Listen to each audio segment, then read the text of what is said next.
श्वेताश्वतर उपनिषद के चतुर्थ अध्याय का आज करेंगे। ऋचो अक्षरे परमे व्योमन यस्मिन् देवा अधिविश्वे निषेदुः यस्तं न वेद किं ऋचा करिष्यति य यत्तद्विदुस्त इमे समासते। ये भी वेद मंत्र है।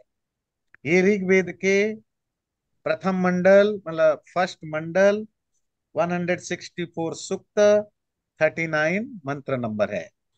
164 39 मंत्र है। रीचो अक्षरे परमे व्योमन। वैदिक भाषा होने से विभक्तियों में बदलाव होता है। व्योमनी, व्योम कहते हैं आकाश, स्पेस। परम व्योमनी, परम आकाश। जब आप वेदांत पढ़ रहे थे उसमें पढ़ा, परमात्मा को कभी कभी आकाश शब्द से बोला जाता है। वो जो परम आकाश अर्थात परमात्मा अक्षर, और जो कि अक्षर है, अविनाशी है, इम्पेरिशेबल है, उस परम आकाश अविनाशी परमात्मा में ऋच, ऋचाएं, वेदों के मंत्र रहते हैं। यस्मिन, जिसमें देवा अधि विश्वे निषेधु, विश्वे देवा अधि निषेधु, सारे देवता जिसमें वास करते हैं, उसी परम व्योम में वेद रहते हैं। यस्तम न वेद, जो उस अक्षर परब्रह्म को नहीं जाना, किम ऋचा करिष्यति, उसकी वेद क्या करेंगे। या ये तद्विदु, और जो इसको जान लिया, स्थाई में असमासते, और ये सब चीजें उसमें पहुंच जाते हैं, उसी में समा जाते हैं। ओके, वैदिक मंत्र होने से थोड़ी उनकी स्टाइल अलग है, व्याकरण में काफी चेंजेस होते हैं। तो वो जो परमात्मा जिसको अक्षर कहा, इम्पेरिशेबल, और वो अक्षर जो जिस शब्द से उसको बोला जाता है ओम, उसको भी अक्षर कहते हैं। जिसको आकाश शब्द से कहा जाता है, व्योम शब्द से, वो इसीलिए कहा जाता है क्योंकि उसमें एक मेटाफोरिकल सिमिलरिटी है। जैसे आकाश में वैक्यूम में सब कुछ समाता है, इसी तरह परमात्मा उस वैक्यूम की तरह है जिसमें हर कोई उसी में रहता है। इसलिए वो महाकाश कहलाता है, परम आकाश। उस परम आकाश में वेद भी वही है, ऋचाएं, वेद मंत्र वहीं से आते हैं। उसी में सारे देवताएं रहते हैं। ये देवता कौन है? नेचर का, कॉस्मस का हर वो एलिमेंट देवता है। स्टार्स हैं, प्लैनेट्स हैं, गैलेक्सीज हैं, इनको देवता कहा गया। मैं आपको गीता में और दूसरे क्लासेस में समझाया हूं देवता का क्या डेफिनेशन है, तो आप क्लियर है। तो जो भी नेचर की चीजें सब उसी में रहते हैं, ये नहीं सिर्फ देवता है। जो उसको नहीं जाना, उस अक्षर को जिसमें वेद रहते हैं, तो कितना भी वेद पढ़ लो, वेद तुम्हारा कुछ नहीं बिगाड़ कर पाएगा, भला कर पाए। यह ये तद्विदु, और जो इसको समझ गया, ताई में उपासते, वो समासते, वो लोग उस फुलफिल्ड हो जाते हैं, उनके अंदर सब कुछ भर जाता है। तो गीता में आपने एक जगह पढ़ा था सेकंड चैप्टर में, थर्ड चैप्टर में, और दूसरे लिटरेचर में भी आप पढ़ते हैं तो कभी कभी घबराहट हो जाती है कि ये वेद शास्त्र पढ़ के कोई मतलब इनका कोई ज्यादा वैल्यू नहीं, भाई ये सेकेंडरी होते हैं। वो घबराते हैं इसलिए कि हम समझ नहीं पाते। हम लिटरल नॉलेज को ज्ञान समझ के बैठ जाते। ये तो वेद मंत्र खुद कहता है कि भाई मुझे पढ़ लेने से तुम्हें कुछ नहीं मिलेगा जब तक तुम उसको जान नहीं लाते। तो वेद तुम्हारा, मंत्र तुम्हारा कुछ नहीं कर सकते अगर तुम उसको नहीं जानते हो। At the end of the day उसको जानने पर ही तुम्हारा कल्याण होगा। किसका? जिसमें वेद हैं, और वेद में जिसके बारे में बताया गया है, वेद में जिसके बारे में बताया गया और जिसमें वेद है, अर्थात जिसने वेद ज्ञान को प्रकट किया है, उसी को जान लोगे तो सब कुछ बाकी अपने आप आपका होता जाए। तो इसीलिए आत्मा को रियलाइज करना या परमात्मा को रियलाइज करना, ये एक अलग ज्ञान, जिसमें वेद शास्त्र आपको थियोरिटिकली, जो थ्योरी पार्ट है वो आपको सपोर्ट कर, फिर आपको इसको प्रैक्टिकली करना होगा। जब आप प्रैक्टिस करते हैं, जो आपने पढ़ा समझा, जब आप उसको प्रैक्टिस में लाते हैं, लेबोरेटरी में एक्सपेरिमेंट करते हैं, मटेरियल वर्ल्ड में, स्पिरिचुअल वर्ल्ड में, आप अपने अंदर की लेबोरेटरी में उसको रियलाइज करने की कोशिश करते हैं। अगर वो रियलाइजेशन लेवल पर आप नहीं जाते हैं या लाइफ में उसको प्रैक्टिस नहीं करते हैं, तो वेद आदि ज्ञान आपको क्या फायदा करे? स्पिरिचुअली जीरो फायदा। हाँ, सोशियली फायदा तो कोई भी ज्ञान आपके पास है, वो तो आपको सोशियली फायदा करेगा, कोई भी, वो तो किसी भी टॉपिक का नॉलेज हो। आप इकोनॉमिक्स पढ़े हो, सोशल साइंस पढ़े हो, आर्ट्स पढ़े हो, क्राफ्ट पढ़े हो, साइंस पढ़े हो, पॉलिटिक्स पढ़े हो, कुछ भी पढ़े हो, उसमें आपको जो फायदा होते हैं, वेद उपनिषद पढ़ने से भी वही फायदा होगा। आपको पैसा मिलेगा, नाम मिलेगा, पावर मिलेगा, ये सब चीजें बेनिफिट होगी। पर जो वेद उपनिषद आदि में जो लिखा गया है, उसका फायदा आपको नहीं मिलेगा जब तक आप उससे बेयर्न ना हो, तो वो थ्योरी से बेयर्न ना हो। इसीलिए यस्तम न वेद किम ऋचा करिष्यति, जो उसको नहीं जाना, ऋचाएं, ऋचाएं मतलब वेद मंत्र, उसका क्या करेंगे? तो वेद मंत्र को ऋक कहते हैं, ऋक, रूट वर्ड, रूप चलता है ऋक, ऋचऊ ऋचः, ऋचम ऋचऊ ऋचः, ऐसे, तो वो इसी से बना ऋग्वेद। छंदांसि यज्ञ क्रतवो व्रतानि भूतं भव्यं यच्च वेदा वदन्ति अस्मान्मायि सृजते विश्वमेतत् तस्मिंश्चान्यो मायया संनिरुद्धः। छंदांसि, वेद का दूसरा नाम है छंद। बताऊं, वेद, यज्ञ, क्रतु, व्रतानी, जो ऑब्जर्वेशंस होते हैं, भूत, जो कुछ पास्ट हो चुका है, भव्य, जो कुछ होने वाला है फ्यूचर में, यच्च, और जो अभी है, वेदा वदंती, जिस सब को वेद बताते हैं, अस्मात् मायी सृजते विश्वमेतत्, माई, जिसने जिसने माया को पोजेस कर रखा है, अर्थात माया का मालिक, वो माया का मालिक इस सारे विश्व को सृजते, पैदा करता है, अस्मात्, इससे, तस्मिंश्च अन्यो मायया सन निरुद्ध, पर जो दूसरा है, वो जो दूसरा जीव, देवदास, वो माया में फंसा रहता है, बंधा रहता है। एक माया का मालिक है और एक माया से बंधा रहता है, सम निरुद्ध, फेटेड, बाउंड होता है। तो वेदों के बहुत सारे नाम होते, वेद, श्रुति, आम्नाय, छंद, आगम, निगम, बहुत सारे शब्द वेदों के होते हैं। उनमें एक नाम है छंद। छंद इसीलिए कि वेद का कोई भी वर्ष, जो मंत्र है, वो बिना प्रॉपर रिदमिक जो प्रोसेस है, उससे गाया नहीं जा सकता, बोला नहीं जा सकता।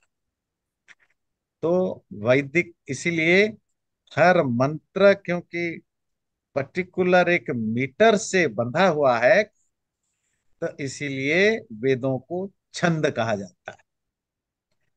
छंदों की इतना ज्यादा प्रसिद्धि है, मतलब इतनी ज्यादा इंपॉर्टेंस था, कि बहुत सारे जो आपके बहुत फेमस मंत्र हैं, आप इनको छंद के नाम से ही जानते हो। जैसे गायत्री मंत्र, गायत्री मंत्र नाम का कोई मंत्र नहीं है। अगर उसकी देवता से जानो, सावित्री मंत्र है। क्योंकि उसकी देवता सविता है। इसको गायत्री सिर्फ उसका छंद है। जो 24 अक्षर 24 अक्षर की जो मंत्र होते हैं उनको गायत्री मंत्र कहते हैं, गायत्री छंद कहते हैं।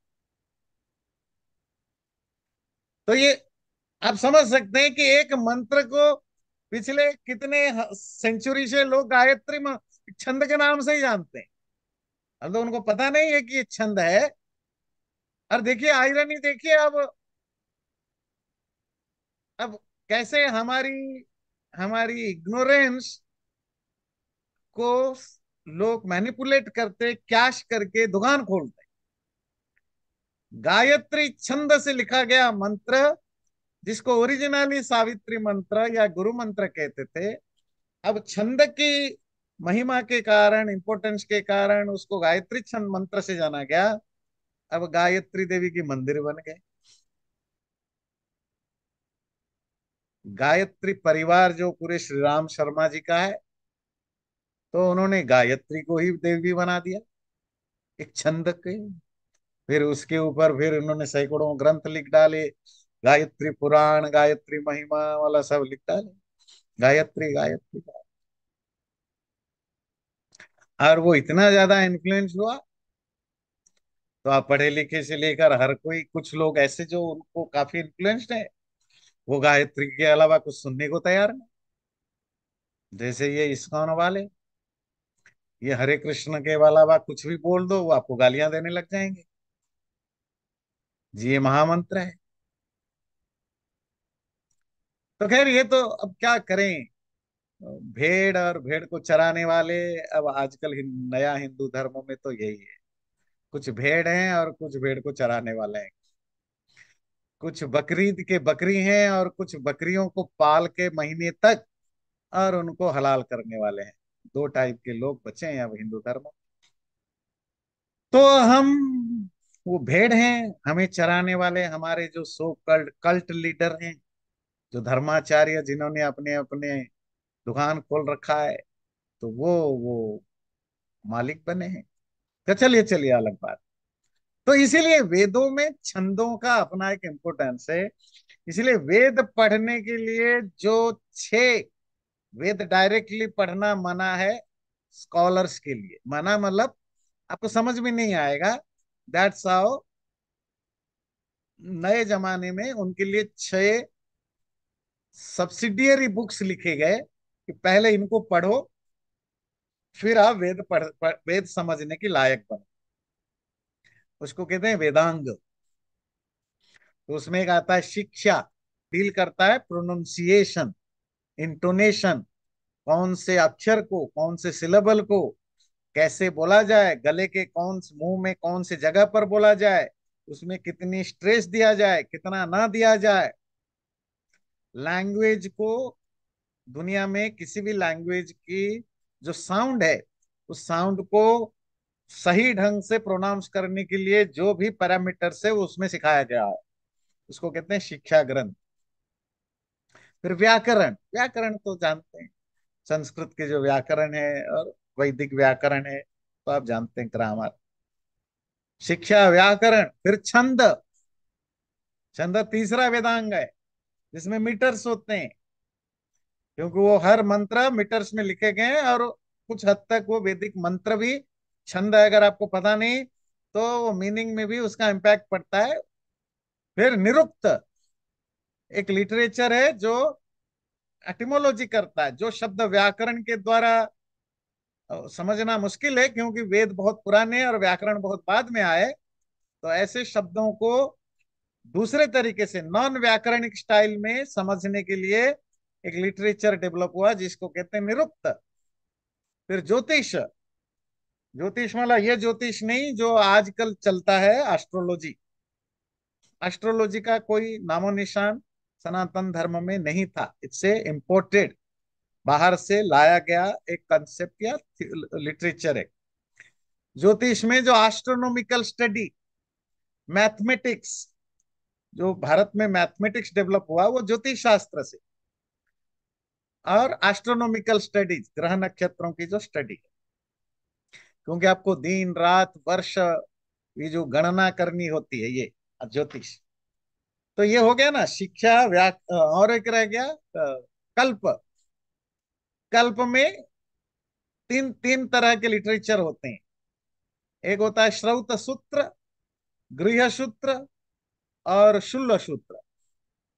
गृह सूत्र उसको कहते हैं, ये तीन लिटरेचर को मिला के कल्प कहते हैं।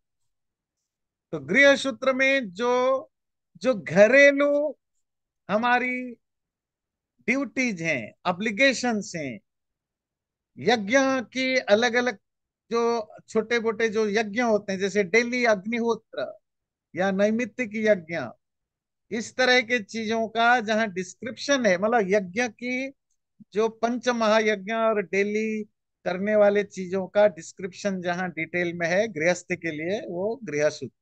श्रौत सूत्र है जो बड़े बड़े यज्ञ होते हैं महीनों तक सालों तक, उनकी डिटेल में जो डिस्क्रिप्शन है वो श्रौत सूत्र।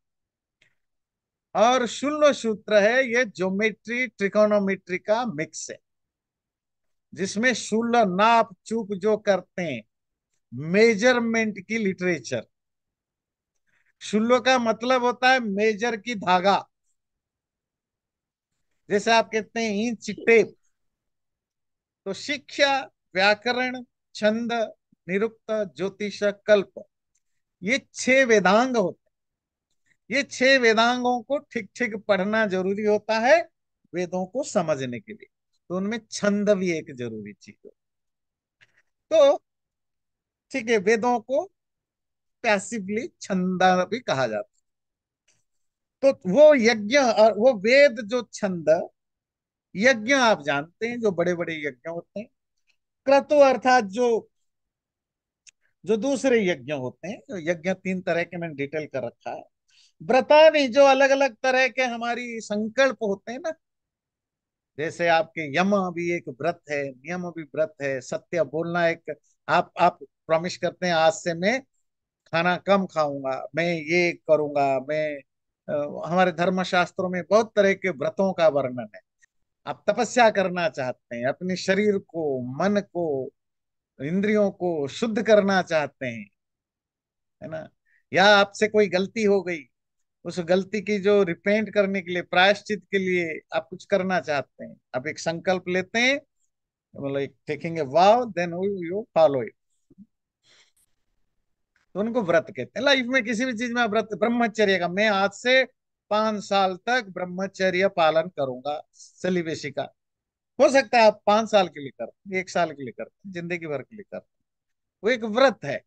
बाकी जो भूत जो कुछ हो चुका है, भव्य जो कुछ होने वाला है, यच्च और जो अभी है, वेदा वदंती और जो कुछ वेदों वेद वेद बताते हैं, वेद शास्त्रों में बताया गया है, वो सब परमात्मा ने बनाया है।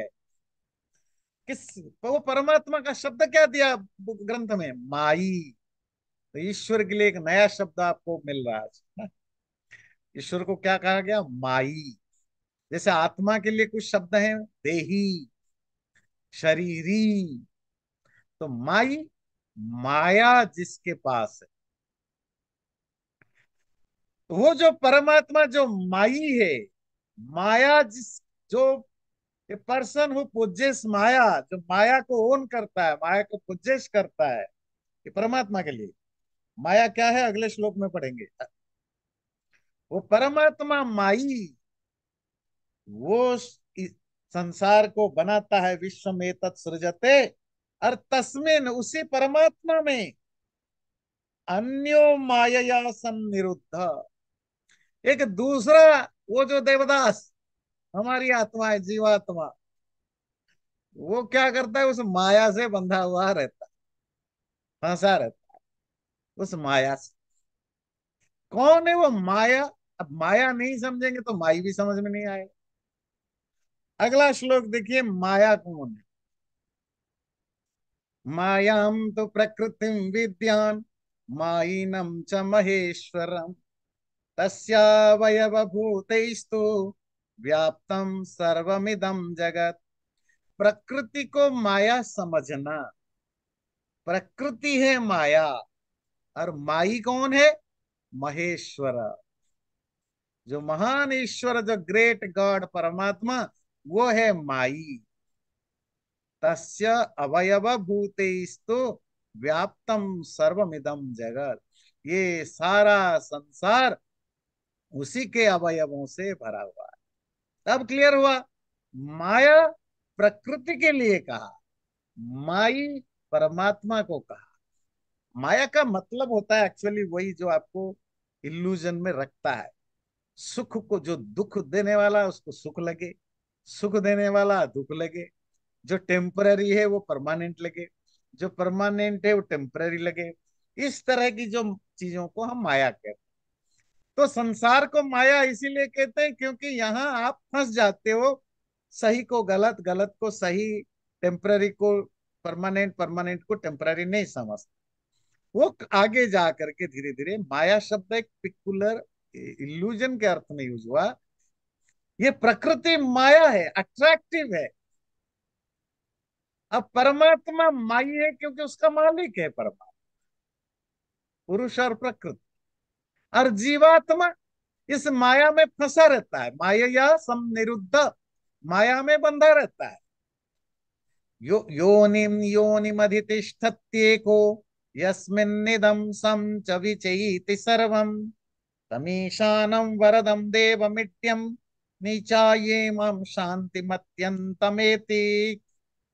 यो वो जो व्यक्ति, योनिम योनिम, उत्पत्ति का स्थान, द प्लेस ऑफ ओरिजिन, प्रकृति के हर चीज में, योनि में, जब दोबारा रिपीट हो ना, गृहम गृहम, घर घर, नगर नगर, मतलब every, every city, every house, योनि योनि, एवरी, प्रकृति के एवरी एस्पेक्ट में अधितिष्ठति एक, वो जो अकेला, जब भी एक शब्द आए, एक, वो परमात्मा।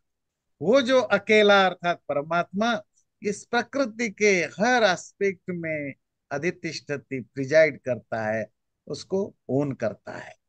यस्मिन इदम, उसी में ही, उसी परमात्मा में ही, सम एति और बीच एति सर्वम, प्रकृति और प्रकृति के सब चीजें इसी में डिसॉल्व होते हैं, समेति और व्यति यहीं से पैदा होती।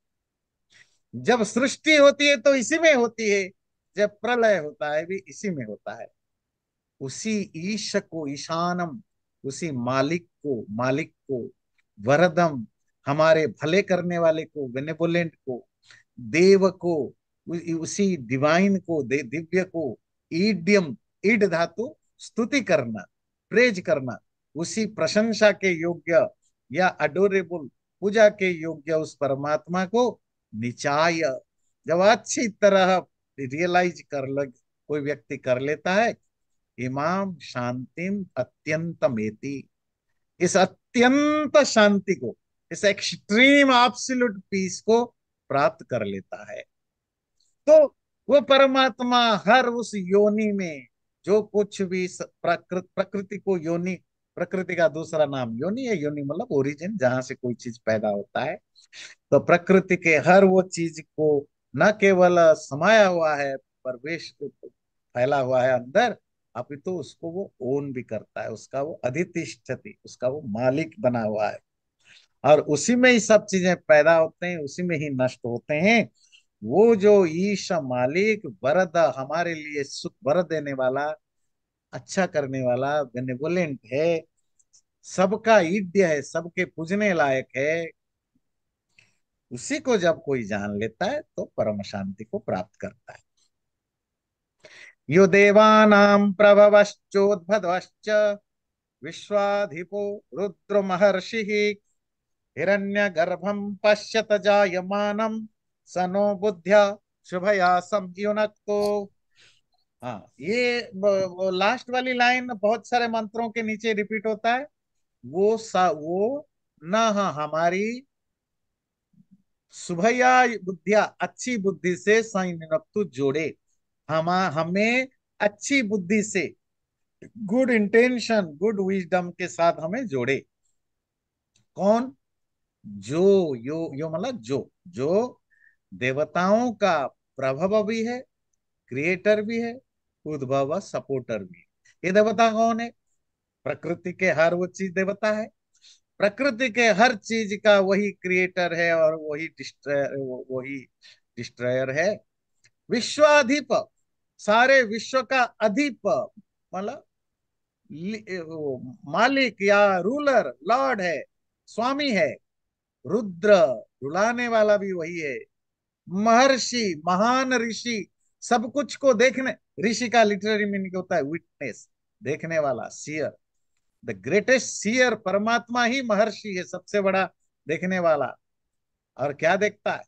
हिरण्यगर्भम पश्यत जायमानम। जब हिरण्यगर्भ पैदा हो रहा, जब हिरण्यगर्भ पैदा हो रहा था, तब उसी, उसको भी उसी ने ही देखा है। वो जो परमात्मा हमें अच्छी बुद्धि से प्रेरित करे। ठीक है, पहला लाइन तो क्लियर है। सारे देवताओं का, प्रकृति के, नेचर के, यूनिवर्स के हर चीज वही, उनको पैदा करने वाला भी वही, पालन करने वाला भी वही, सारे संसार का अधिप, लॉर्ड, मास्टर भी वही। कोई फर्क नहीं, क्लियर है। रुद्र मैंने पहले समझाया है, ईश्वर को क्यों रुलाने वाला, रुद्र मतलब रोदयति, रुलाने वाला। स्केरी कहा गया क्योंकि जब कष्ट हमें होता है तो हमें फिर परमात्मा रुद्र दिखता है। महर्षि, महर्षि में जो ऋषि शब्द है, ऋषिर दर्शनात्, देखना, जो ऋषियों को भी ऋषि कहा जाता है, उन्हीं को ऋषि कहा जाता है जिन्होंने देखा है। देखा मतलब आंखों से नहीं, जिन्होंने रियलाइज किया। क्या रियलाइज किया? केवल आत्मा परमात्मा को नहीं, किसी भी चीज की जो रियलिटी है, जो ट्रूथ है, जिसको आप साइंस कहते हैं ना, किसी चीज की डीप तक जानना, किसी भी चीज के ज्ञान को जिन्होंने खुद रियलाइज किया, उनको ऋषि कहते हैं। परमात्मा भी सियर है, सब चीजों को जानता है, सब चीज को देखता है, तो वो महर्षि। ये जो तीसरी लाइन थोड़ी समझना है, हिरण्यगर्भम पश्यत जायमान। अब ऐसा ही कि जब हिरण्य गर्भ का लिटरेरी मीनिंग है, गर्भ कहते हैं ओम, गर्भ, पेट। हिरण्य कहते हैं चमकीला, शाइनिंग। वैसे हिरण्य सोना को भी कहते हैं, गोल्ड को, है ना, गोल्डन। गोल्डन मतलब शाइनिंग, शाइनिंग ओम। तो वेदों में ये हिरण्य गर्भ एक बहुत ही इंटरेस्टिंग टॉपिक है, और बहुत सूक्तों में, बहुत मंत्रों में इसकी चर्चा है। ये किस, ये एक स्टेट ऑफ प्रकृति है। प्रकृति अर्थात कॉस्मस का वो एक स्टेट है। कौन सा स्टेट? जब प्रलय में कुछ भी नहीं था, अब सृष्टि धीरे धीरे होनी है, सत्व रज तम में हलचल होने लगा। जो पहले स्टेट ऑफ यूनिवर्स है, जो अभी प्रोसेस में है, अभी वो बना नहीं है, मैनिफेस्ट नहीं हुआ है, still in the process to be created, उस प्रोसेस की जो स्टेट ऑफ प्रोसेस है, इसको हिरण्यगर्भ कहते हैं। बिल्कुल वैसे ही जैसे बच्चा पैदा होने से पहले माँ के गर्भ में होता है 8-9 महीने, तो वो प्रोसेस में होता है। जैसे जो अंडा, अंडा अभी, अंडे से अभी पक्षी पैदा नहीं हुआ, अंडा is still in the process of the birth. ये जो नॉन एग्जिस्टेंस से, एग्जिस्टेंस का मतलब यहाँ नॉन मैनिफेस्ट से मैनिफेस्ट के बीच में जो पीरियड है, जो ट्रांजिशन पीरियड है, उसी को गर्भ कहते हैं। हमारे भी पशु पक्षी हर चीज। पर कोई चीज अगर बनता है, मटेरियल, सपोज ये फोन बनता है, इसको आप फोन कब बोलते हो? जो वो बन जाता है। जब तक, अच्छा, जब तक नहीं था, नहीं था। जो फैक्ट्री में बन रहा होता है उसको आप फोन नहीं कहते हो, पर वो फोन बनने के प्रोसेस में है। उस प्रोसेस को टर्म टेक्निकली हम क्या कहते हैं? गर्भ में है। तो यूनिवर्स जब बन रहा है तो पहले क्या बने? जो लाइट है ना, जो जो पावर है ना, जो एनर्जी, ये एनर्जी क्या है? हिरण्य है, शाइनिंग है। हिरण्य का उस समय उसको देखा किसी ने, वहां और कौन था जानने वाला? अकेले परमात्मा। सोऽस्याध्यक्षो परमे, ये नासदीय सूक्त, सबसे फेमस क्रिएशन से रिलेटेड जो सूक्त हैं वेदों में, 7-8 सूक्त हैं। उनमें क्रिएशन से पहले की जो स्टेट है, उसकी वर्णन मिलता है ऋग्वेद में, नासदीय सूक्त में। उसमें आता है यो अस्याध्यक्षो परमे व्योमन, जो इसका अध्यक्ष है, लॉर्ड, वही जानता होगा। तो यही कह रहा है, वो परमात्मा, वो अकेला जिसने हिरण्यगर्भ को पैदा होते हुए देखा है। उस समय ना आप देख सकते हैं, ना मैं देख सकता हूं, ना दुनिया देख सकती है, कोई भी नहीं देख सकता, कोई तो था ही नहीं। जो था वो परमात्मा। और प्रकृति अभी गर्भिणी है, गर्भिणी मतलब प्रेग्नेंट है। आप मेटाफोरिकली समझिएगा, है ना।